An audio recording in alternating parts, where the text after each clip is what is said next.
There are some situations which require that the data to be stored as a multidimensional structure. For example, if you have a crossword puzzle and you want to store it in some kind of a structure, it is best to use a two-dimensional structure. You can think of a crossword puzzle as having two dimensions, one of the dimensions being rows of the puzzle and the other one to be columns of the puzzle. In Python, multidimensional data can be stored as list of lists. Here is another example.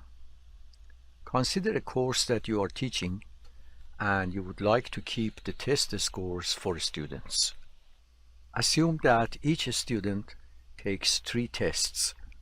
How do you store student grades? The solution is to create a list with n elements. N is the number of students in the class. And each element of this list is itself a list which contains the information about one student. Here is again your class. Imagine you have 3 students called Bunny, Duck, and Rubble. Now to store all of this in a list of lists, this is how you will arrange it.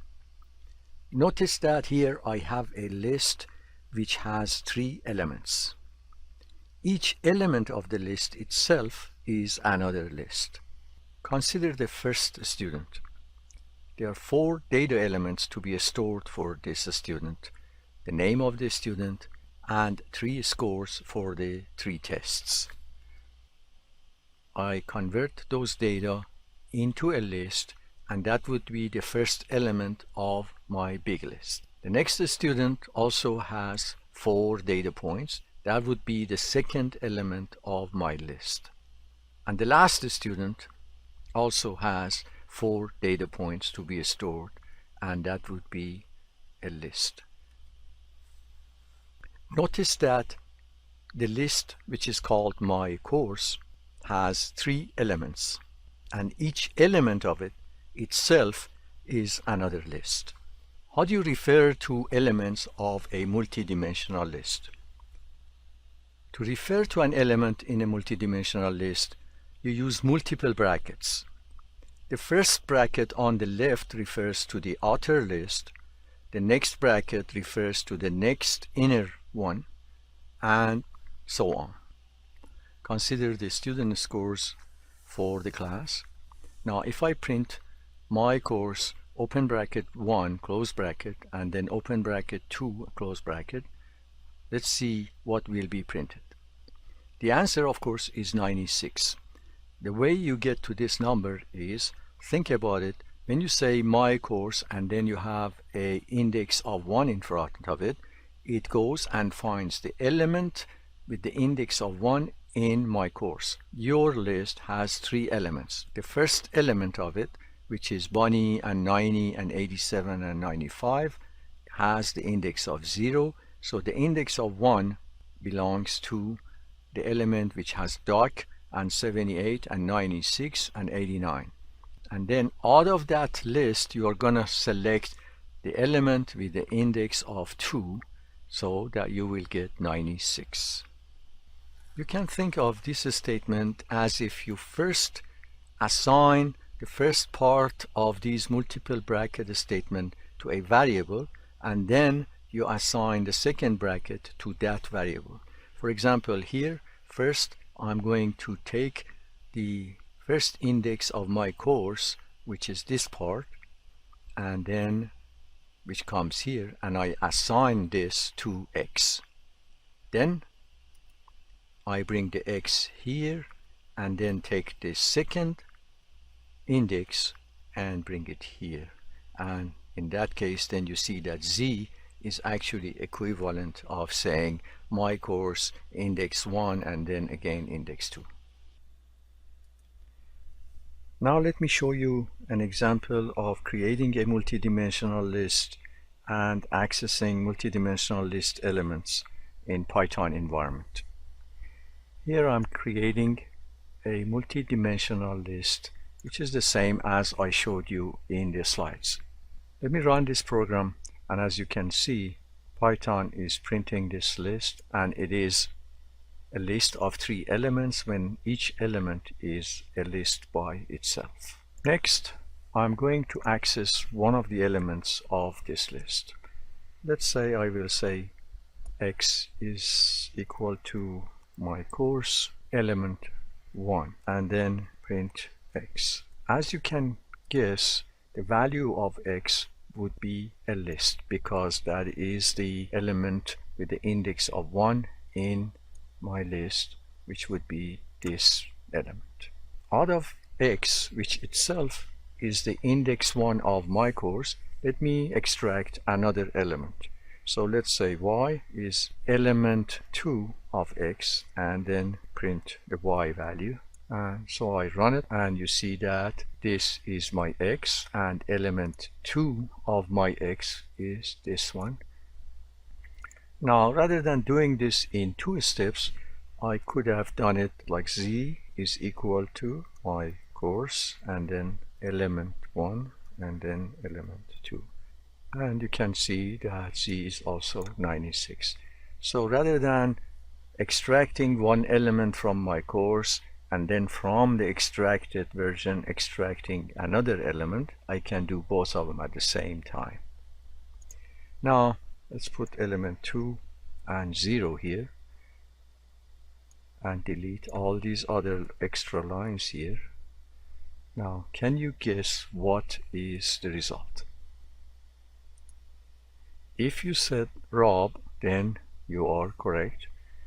Why? Because first we extract the element with index 2 from my list, which would be this list itself, and then element 0 of that would be this name, which is Rob. How about if I said 1 here? What do you think would be the answer? And if you said the answer is U, then you are correct. Why? Because I extracted element with the index of 2 from my list, which would be this list. Then out of that I extracted element 0 of that list, which would be the string Rob, and out of the string Rob I have extracted element with the index of 1, which would be character U. Now let's extend this problem a little and assume that somebody asked you to calculate the average of each student and print the result. How would you do that? First of all, I have to extract each of the elements from this list. So I'm going to use a for loop and I'm going to say student data in my course. My advice to you is until you become expert and you don't need intermediate steps, when you develop your program, do it one step at a time. For example, here I'm trying to extract the information about each student. Let me print it and make sure that my program works correctly, and then I will go to the next step. So as you can see, the first time I go through the for loop, it prints the numbers for Bunny and then all the numbers for Doc and of course all the numbers for Rob. Next, I'm going to extract the grades for each student so I will be able to get their average. To do this, I have to go through each of the grades. This time I'm going to go through the grade indexes. Now the reason that I start from 1, because I know that elements 0 of each of these lists is actually the name of the student, and I do not need that, I just need the grades. So I start from element 1 and go to all the elements in a grade of 1 student. I am going to print to make sure that my program does what I think I wanted it to do. So as you can see, the first 3 grades are belonging to Bunny, the next 3 grades are belonging to Doc, and the next 3 are belonging to Rob.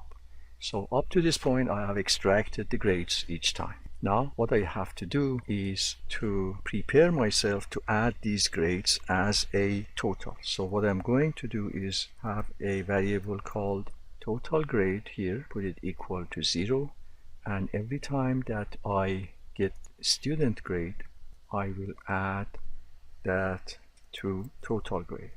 So what happens here? Every time that this for loop goes through, it adds the 3 grades for one student. And to make sure that I am correct up to this point, I'm going to print the total grade for each student. So if I run this, you see that this is the total grade for Bunny, this is the total grade for Duck, and this is the total grade for Rob. Next, I'm going to calculate the average of each of the students. So rather than printing the total grade, I am going to print total grade divided by 3, because I have 3 grades. And here is the average for each student. Now, if I wanted to make a nice print, then I should also say the name of the student and the average grade. I'm going to get the name of the student, since I know the name of a student is the first element of the student data at this point, and then I'm going to run my program. So when I do this, it says the average for Bunny is 90, the average for Duck is 87, and the average for Rob is 86.6. Do not worry about all the digits after the numbers. In future lessons, I will teach you how to properly format your outputs. So what did you learn in this lesson? You learned about multi-dimensional lists in Python and how to refer to elements of multi-dimensional lists.